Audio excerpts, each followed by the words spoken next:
Welcome back, boxing fans, to another great show with Sean on boxing. Keshawn Davis. What does Keshawn Davis need to do to move into the pound for pound list? Obviously, there's multiple things he could do and multiple routes he could go. We know that his next fight is going to be against De Los Santos. If he goes in there and does what I think he's going to do with De Los Santos, which is stop him in impressive fashion, that is a statement. But is that enough to elevate him onto a pound for pound list? I think not. The same way I don't think Benavidez is currently on a pound for pound list. The same way I don't think Boots Ennis is currently on the pound for pound list. Keshawn beating De Los Santos to defend his WBO title does not elevate him, in my opinion, you may feel differently, onto the pound for pound list. So what could he do to move on to that list? Because I definitely think that brother is going to be on that list soon. If it'll be by 2026, I'm not too sure. But I would think by the end of 2026, without a doubt, Keshawn will be on the pound for pound list. But let's think. We know Raymond Muratalla just became basically the interim IBF champion. Both him and Keshawn are currently top ranked fighters.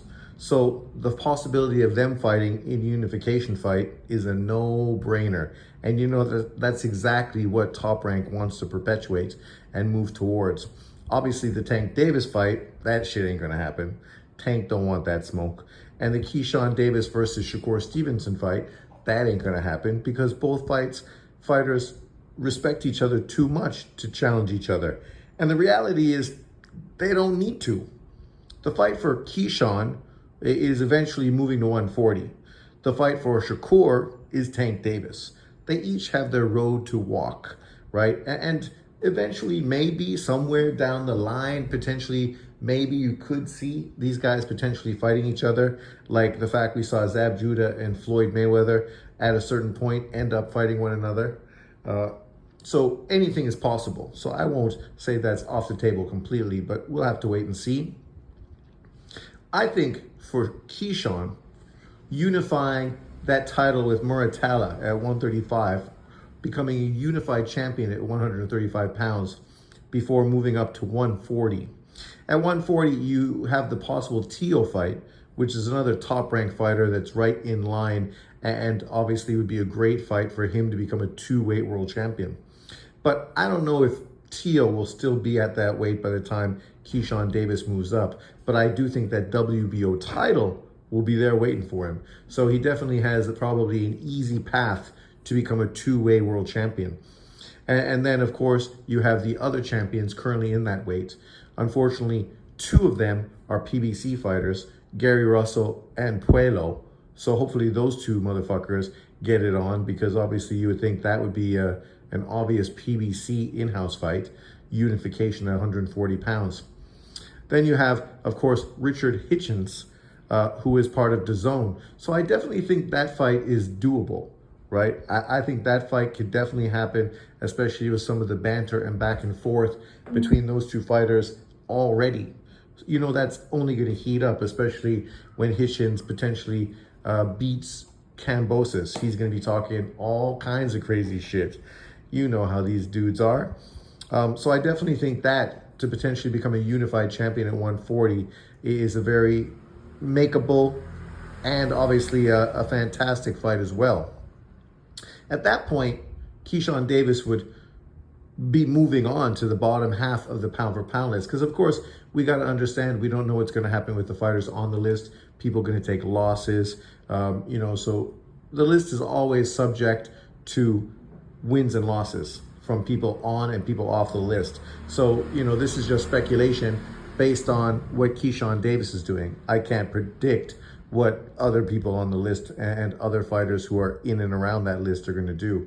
I mean, if Lomachenko comes back, beats Muratalla, for me, that elevates him onto the list. If he then goes on and fights Keshawn Davis, then the winner of that definitely elevates them on the list. Even though Keshawn would only be a one-weight world champion, I think a victory over Loma for unification would definitely elevate him on that list faster than a potential fight with Richard Hitchinson for two-weight world champion.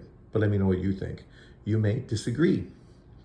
At that point, I definitely think the 140-pound division is there for Keshawn Davis to take over and dominate.